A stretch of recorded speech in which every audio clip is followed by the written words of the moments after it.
श्री महाराज जी बोले, मुझे न जीने की अभिलाषा है, न मरने की कामना। यह तो राम नियम है। जीना मरना तो उसके अधीन है। कौवा भी बहुत जीता है, पर बहुत जीने में कोई महात्म्य नहीं है।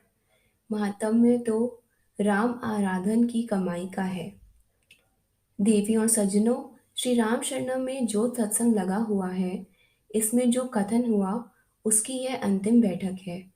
कल तो दिन चढ़ने के बाद आप कोई और काम करेंगे। गीता को सामने रखकर मैं प्रवचन कहता रहा हूँ। अब मेरा यह स्वभाव हो गया है कि गीता या उपनिषद के मंत्र को पढ़कर उसका वर्णन करूं और उस पर बोलूं। पर जहाँ साधक एकत्रित हों, वहाँ उनके अनुभवों के परिचय का वर्णन कुछ इस प्रकार से किया करता हूँ कि जिससे उनको अपनी गति का पता चले। हम राम नाम का आराधन करते हैं, इसमें बड़ा बल है। इसमें आपका भी बल होगा। जैसे इंजीनियर गंगा में नहरें बनाते हैं, नहर के जल में वेग की तेजी लाने की जरूरत विज्ञान बताता है।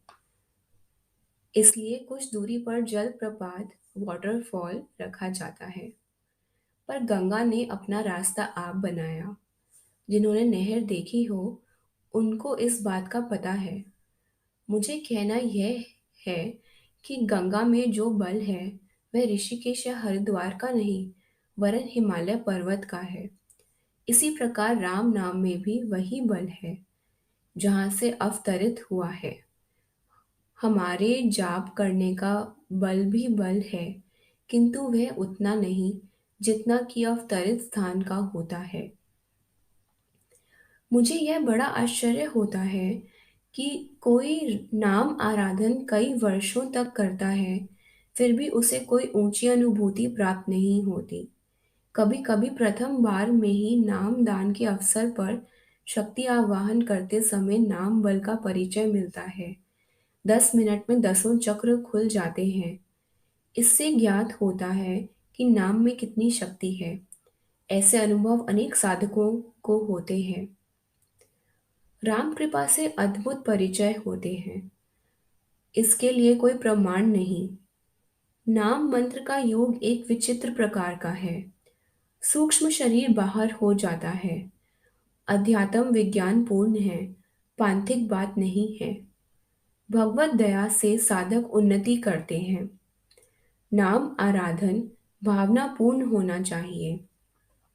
ऐसा विश्वास होना चाहिए कि हमारा कल्याण तो हो ही गया। धारणा भगवान के इस नाम में ही अनन्य होनी चाहिए। बहुत मंत्रों का जपना ठीक नहीं। मंत्र में कुछ जोड़ना नहीं चाहिए।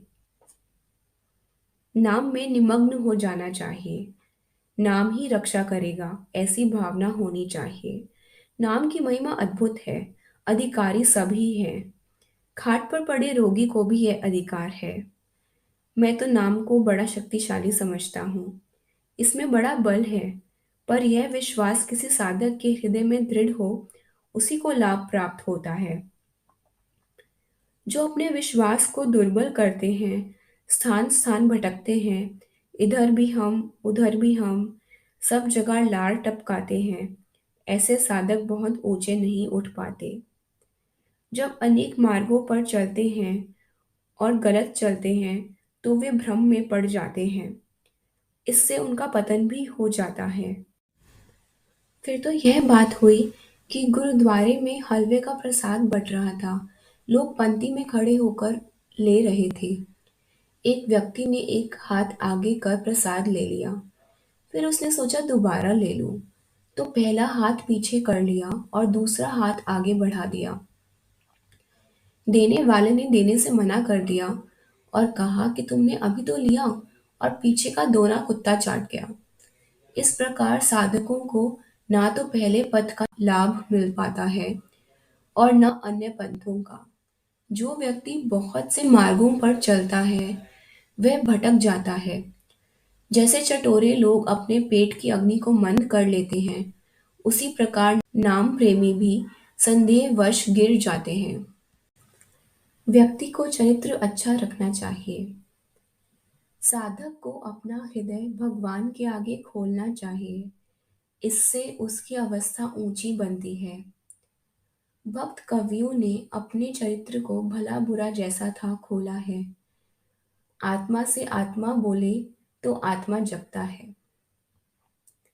जो कोई साधक ज्योति देखता है और उसमें नाम की धुन पैदा हो गई, वह जब आत्मा की ओर चलने लगी, तब उसे अनुभव होता है कि नाम गूंज अंदर से आती है।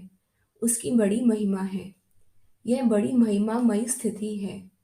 जो आराधन करते हैं उनको ऐसा अनुभव होता है। इसी प्रकार अंश को देखकर अंशी को जाना जाता है। विज्ञान का भाषण वैज्ञानिकों में या विज्ञान के विद्यार्थियों में दिया जाता है, इसलिए ऐसा व्याख्यान यहाँ दिया है। दाता की दृष्टि में जो जितने का अधिकारी है उसको उतना ही देगा। बच्चे को एक आना ही रोज देते हैं और बड़े को अधिक। माँ को पता है कि किसको कितनी आवश्यकता है। भगवती जगदम्बा की गोद से जो मिलता है वह जितना आवश्यक समझती है उतना ही देती है। उसमें संतुष्ट होना चाहिए, निराशा नहीं होनी चाहिए। प्रसाद स्वरूप जो भी अनुभव हो उसमें कृपा माननी चाहिए। नाम ध्वनि विस्फोरण हो तो समझो कि सबसे बड़ी कृपा है। जो साधना करते रहते हैं उनको भगवान की विभूति अवश्य चमत्कार दिखाती है। माया की, मोह ममता की जो चंचलता बसी है उसको शांत करने के लिए नाम का अनुष्ठान करना चाहिए। इससे वृत्तियां शांत हो जाती हैं। नाम की गूंज उठाने से फिर वहां तो कृष्ण की बांसुरी बजेगी। नाम अवतरण से आत्मा प्रबुद्ध किया जाता है।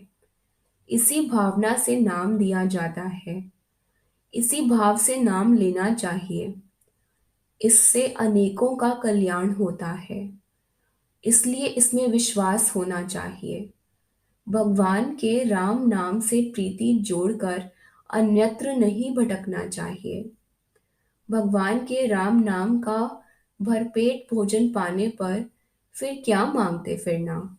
मैं समझता हूँ ऐसी भावना आप में से कई साधकों में है। इसलिए मैं इस अवस्था में भी काम करता हूँ, अन्यथा किसी मित्र के घर बैठकर आराम करता। आप सब ऐसा विश्वास रखकर राम नाम का आराधन करें। नाम के जहाज में बैठ गए तो फिर भव सागर से पार उतरकर ही रहेंगे। नाम के जहाज में बैठ जाने के बाद फिर हमें चिंता किस बात की। भगवान का हम सबको प्रसाद मिले, भावना भंग ना हो, भगवान की भक्ति हमारे में अखंड बनी रहे।